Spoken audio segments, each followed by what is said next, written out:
Welcome to West Wing Week. Welcome to the West Wing Week, your guide to everything that's happening at 1600 Pennsylvania Avenue. This week, the president heralded the achievement of the whole world coming together to combat climate change. He traveled to the Pentagon and the National Counterterrorism Center to continue the work on securing our nation. And he presided over a very moving naturalization ceremony at the National Archives. That's December 11th to December 17th, or my soon-to-be fellow citizen. That's a good-looking group. Clearly, they're going to be making America that much better right here. On Saturday evening, the president delivered a statement from the cabinet room on the historic global agreement reached by the United States and nearly 200 nations to combat climate change, otherwise known as the Paris Agreement. I imagine taking my grandkids, if I'm lucky enough to have some, to the park someday and holding their hands and hearing their laughter and watching a quiet sunset, all the while knowing that our work today prevented an alternate future that could have been grim. That our work here and now gave future generations cleaner air and cleaner water and a more sustainable planet. And what could be more important than that? The work week kicked off with an official visit to the Pentagon.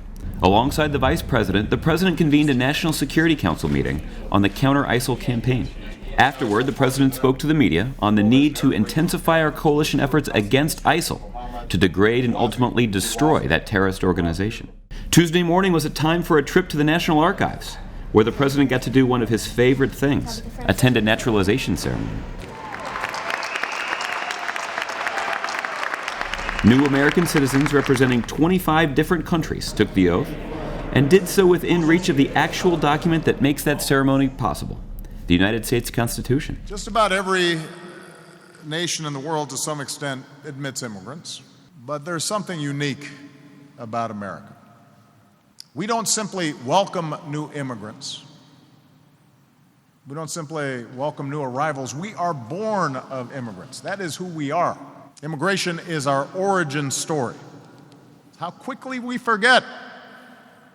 One generation passes, two generations passes, and suddenly we don't remember where we came from. And we suggest that somehow there is us and there is them. Not remembering we used to be them. Later, the People's House served as a stop for Eden's Make-A-Wish scavenger hunt. Eden is battling brain cancer, and First Dogs Bo and Sonny gave her a special clue to help her fulfill the wish she made, to meet and ride a unicorn. On Wednesday, the President invited three-term Mayor of New York, Mike Bloomberg, to the Oval Office, where the two men discussed efforts to curb gun violence in America. On Thursday, in advance of the holidays, the President traveled to the National Counterterrorism Center for a threat briefing and to review efforts across our entire government to prevent attacks and protect the homeland. I want every American to know, as you go about the holidays, as you travel and gather with family and the kids open their presents, and as you ring in the new year, that you've got dedicated patriots working around the clock all across the country to protect us all. Oftentimes they're doing so by sacrificing their own holidays and their own time with families. But they care about this deeply, and they're the best in the world.